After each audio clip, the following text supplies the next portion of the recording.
Olá a todos, que tal? Estamos aqui mais uma vez para nossa meditação. Rapidamente vamos a ver aqui os pontos interessantes de nossa leitura de hoje e, sobretudo, também quero deixar depois algo muito interessante para vocês, ok? Então, vamos começar aí. Primeiro, nós vamos ter a señal de Jonás, não? Deus se refere, Jesus se refere aí a esta geração como má e adúltera, verdade? Esse término de adúltera é usado sempre quando vai ter uma comparação com a fidelidade a Deus também. Então, era muito comum usar em Israel o término adultério, não só em relação a parejas, mas também em relação a entre uno e Deus. Adúltero poderia ser usado tanto entre parejas como entre uno e Deus também. Deus, ele sempre considerou que sua relação com o ser humano era tal como o matrimônio, para que uno entendiera melhor. O adultério como é algo muito despreciável dentro de uma união entre pareja, quanto mais com relação a Deus, está bem? Aí, neste momento, ele disse que a única sinal que vai dar a estas pessoas é o de Jonás, que é ele que estuvo, não? 3 dias no centro da terra e depois ressuscitou. É muito interessante você notar isso porque os judíos nesta época conheciam a história de Jonás e então eles meio que quedaram com isso na cabeça, está bem? Depois nós vamos para a reforma temporal, não? Aonde habla de los espíritos imundos que saem e depois regressam. E você tem que entender que nosso corpo é um templo. Sim, e é um templo para o Espírito Santo, pero muitos permitem que os espíritos habitem dentro de seu interior. Aqueles que não submetem-se a ser a vontade de Deus, infelizmente, eles vão dar espaço para que os espíritos habitem em seu interior. E cada vez que ele busca a liberação, isso se volve cada vez pior. Por isso que você tem que ser de uma vez por todas tomado por el Espírito de Deus e não perder esta condição, está bem? Depois vamos ter a referência de quem são meus irmãos. Você vê que é muito forte esta parte. E se você vai ver de verdade, pode parecer incluso algo muito, como se diz, sem sentimento, verdade? Pero de hecho, a palavra, Jesus não tinha sentimentos, não se sometia aos sentimentos.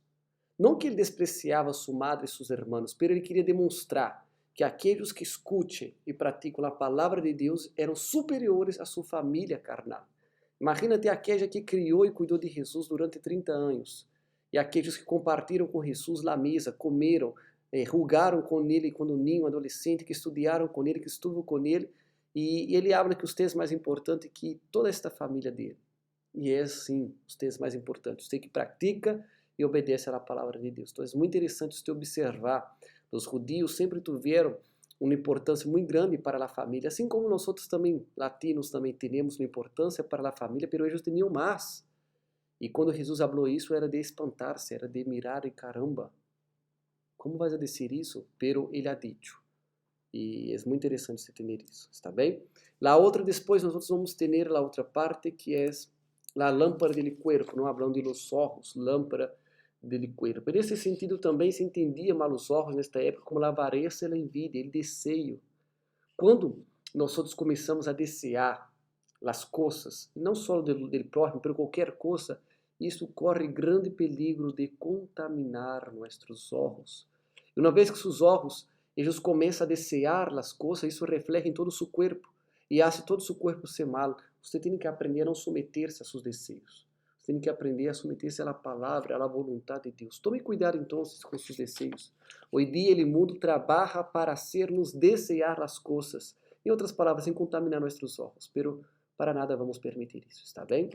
E terminando aí também temos os 6 ayes, não? Que Jesus ele se refere principalmente aos fariseus, aos hipócritas desta época, mas é muito importante você notar a importância disso, não? E ele destacava principalmente aí a loucura.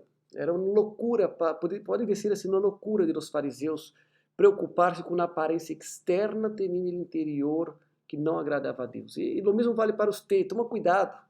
Não intenta passar a imagem de uma boa pessoa de quem está avançando para que todos tenham uma boa imagem de você, quando na verdade você sabe que você não está avançando, seu interior não está bem. Não busque poner seu exterior diferente de seu interior apenas para agradar os demais. Isso é algo muito importante que poucas pessoas hoje em dia conseguem perceber, pero observa como está seu interior. está bem? E aí ele termina falando das sepulturas invisíveis, não?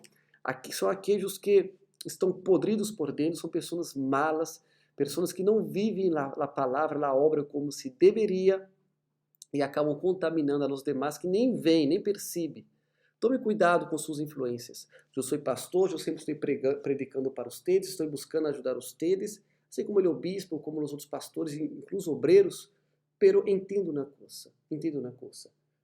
Aferre-se, someta-se e obedeça à palavra de Deus. Não aferra-te ao homem. Não crie expectativas hacia mim, hacia o bispo, hacia nadie. Não tenha expectativas puestas nos homens, apenas na palavra. Porque no momento em que você põe expectativas em qualquer pessoa, você corre grandes riscos de frustrar-se e danhar-se. E é o que ele se referiu com os fariseus hipócritas. Não que nossa igreja tenha fariseus hipócritas pessoas, pero pode ser que sim, em um momento ou outro você encontre com alguém que não nasceu de Deus e vai ser uma mala influência para você, aunque passa primeiro uma aparência boa. Está bem? Então, é algo a tomar-se cuidado. Não se vá contaminar sem saber. Então, melhor não pôr expectativas em nada. Para evitar contaminar-se sem saber, é melhor não pôr expectativas em nada. Ok? Apenas na palavra e em Deus. Depois temos a palavra do sembrador, que é bem clara, bem objetiva. E eu invito a você que medite nesta palavra de sembrador mais uma vez. Principalmente já em Marcos, que tem um pouco mais de detalhe. Em Marcos 4 tem a palavra aí de sembrador. E observa quem tem sido seu coração. Como é que eu posso avaliar isso, pastor? Observa, quando você lê a palavra, escute na prédica, quanto você tem cambiado, quanto isso tem afetado seu comportamento, sua maneira de ser. Eu tenho que observar esses detalhes, porque se a palavra reflete pouca coisa em mim, cambia pouca coisa em mim, hace pouca coisa em mim, então minha terra ou meu coração não está sendo lo melhor. E normalmente o orgulho é o princípio para impedir a uno de ter um coração para receber a palavra. Observe esses detalhes. Ele orgulhoso nunca vai aprender. Quizás você não consiga perceber como é seu coração, porque ele orgulhoso normalmente não percebe. E ojo, que estou dizendo que todos nós outros temos riscos de sofrer com o orgulho, é um sentimento. Então, a melhor maneira é observar os efeitos da palavra de Deus em sua vida. Se você não está vendo os efeitos da palavra de Deus em sua vida, é uma grande señal de que sua terra, seu coração não é bueno para receber a palavra. Então, humilhe-se, ponga-se na presença de Deus, humilhando-se e pedindo-lhe para que ele ajude a você a ter este coração que vai receber bem sua palavra. Depois disso, sua vida vai avançar como nunca. E terminamos falando aí do último, que é de la mala hierba. E é muito interessante. Dentro da igreja, dentro da obra de Deus, sempre vai ter o que é a cizaña, o que é aqueles que estão aí para trazer problemas, aqueles que estão aí para contaminar, aqueles que estão aí para ser malos exemplos, não bons exemplos, aqueles que estão para amarrar, atar e destruir a obra de Deus. E sobre este último, eu quero deixar um vídeo para que você medite, está bem? Vou deixar um vídeo para que você medite e volvemos depois com mais nossa meditação amanhã. Deus nos bendiga e hasta o dia de amanhã, ok? Quede aí com este vídeo. É rapidito, 3 minutitos, dê uma miradita. Observe esta plantación de trigo. Ciertamente uno de los paisajes más bellos que podemos contemplar. Pero no se deje engañar. En medio de estas espigas de trigo también se encuentra la cizaña.